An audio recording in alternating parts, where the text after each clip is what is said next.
मौत इंसानी जिस्म में किस रफ्तार से फैलती है? दोस्तों, कुछ अरसा कबल साइंसदानों ने ये हैरत अंगेज दावा किया था कि इंसान की मौत के बाद भी कुछ अरसे तक उसके बाल और नाखून बढ़ते रहते हैं। मगर ये क्यों कर मुमकिन है, इसके बारे में कोई वाज़ेह बात नहीं बताई गई थी। साइंसदान इस टॉपिक पर रिसर्च जारी रखे हुए थे और अब उनका कहना है कि ये वजह भी उन्होंने दरियाफ्त कर ली है।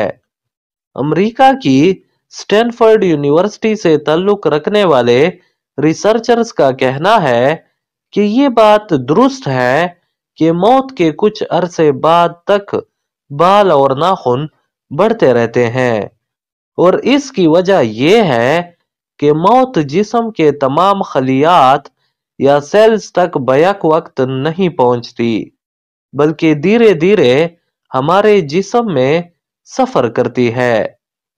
अमरीकी साइंसदानों का कहना है कि पहली बार उन्होंने जिस्म में मौत के फैलाव की रफ्तार भी रिकॉर्ड कर ली है।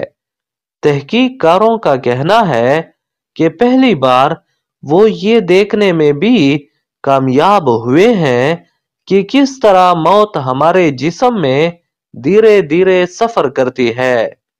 इन साइंसदानों के मुताबिक हमारे जिस्म में मौत तकरीबन 2 मिलीमीटर फी घंटे की रफ्तार से सफर करती है, यानी हमारे जिस्म के सेल्स में 1 सेंटीमीटर का फासला तय करने के लिए मौत को तकरीबन 5 घंटों का वक्त दरकार होता है।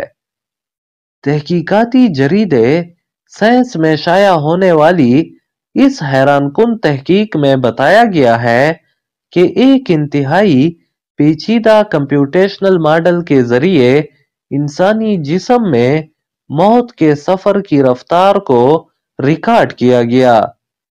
इंसानी जिस्म के सेल्स में मौत के सफर को साइंसी जुबान में एपोप्टोसिस कहते हैं और लेबोरेटरी में इस अमल का मुशाहिदा पहली बार किया गया है।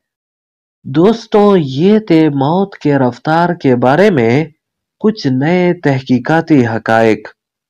उम्मीद है वीडियो आपको अच्छी लगी होगी और इससे आपके मालूमात में इजाफा हुआ होगा।